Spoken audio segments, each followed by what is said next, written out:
Hello and welcome everybody. In this video I'm going to be talking about a Confederate uniform of the Army of the Tennessee during 1863 campaign of Chickamauga. I hope you enjoy.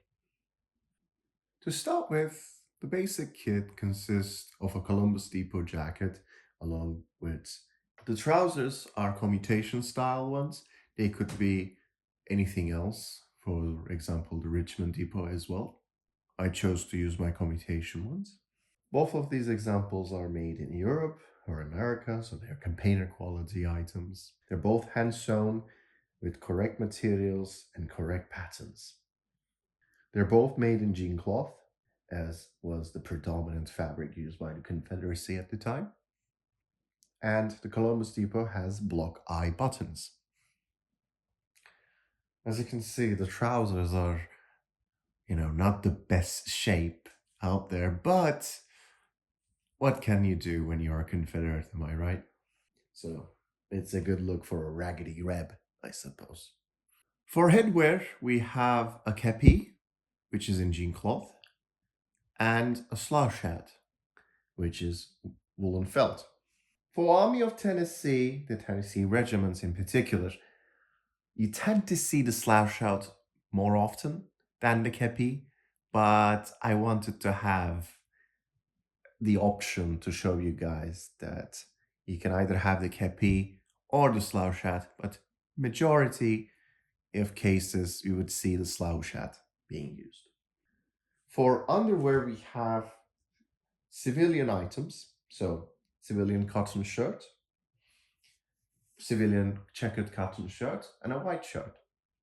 Both of these examples were predominantly used by the soldiers back in the day, and you sometimes even see federal items being used, but there's a saying where you can tell which soldier is from which army simply by looking at the shirt they're wearing, and most of the time Confederates were simply using simple cotton shirts. For comfort, I opted for federal drawers because I like to stay warm at events, but you can still use civilian cotton drawers as well. For footwear, I have wool knitted socks, graciously knitted by my grandmother. They are a basic period hand knitted wool socks, so there's not much anything really special about them aside from that they're dark blue. And I use them predominantly for my Union impression, but might as well I thought since they're hand sewn, hand knitted examples, I can just use them for Confederate as well.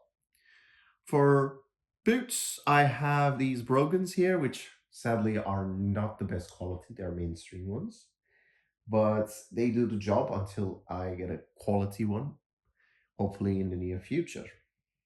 With the uniform and other clothing items out of the way, we're going to look into the basic mess equipment. So you have a federal canteen. Yeah, it's a New York style canteen.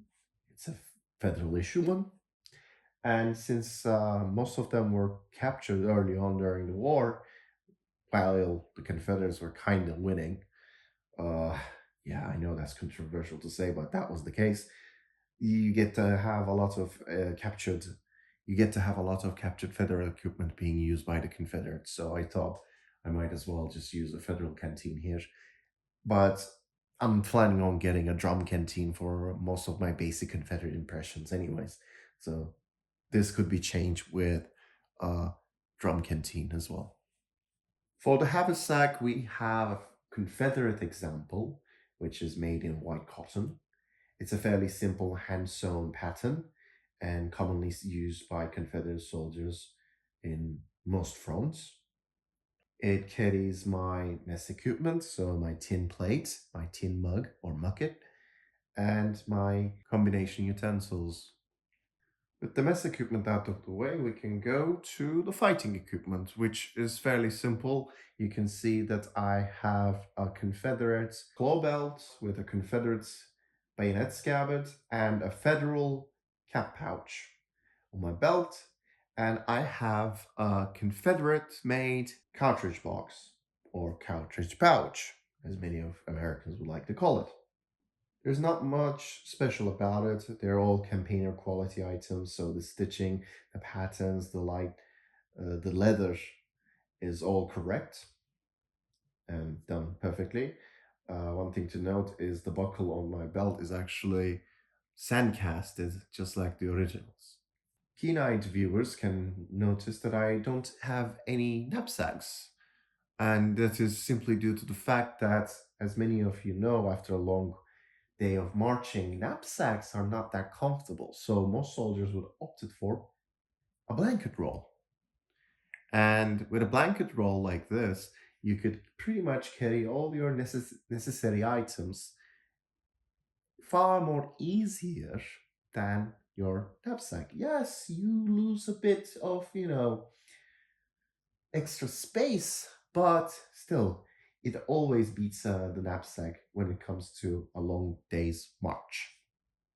So this example has a federal blanket inside, and inside of it has extra pair of drawers along with a shirt, which also should have socks, but sadly I only have a single pair. I've asked my grandmother to hopefully knit me another pair, and I'd be really happy about that.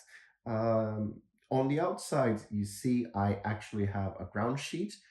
I've done this in order to make it so that my blanket stays dry if there's a case of rain.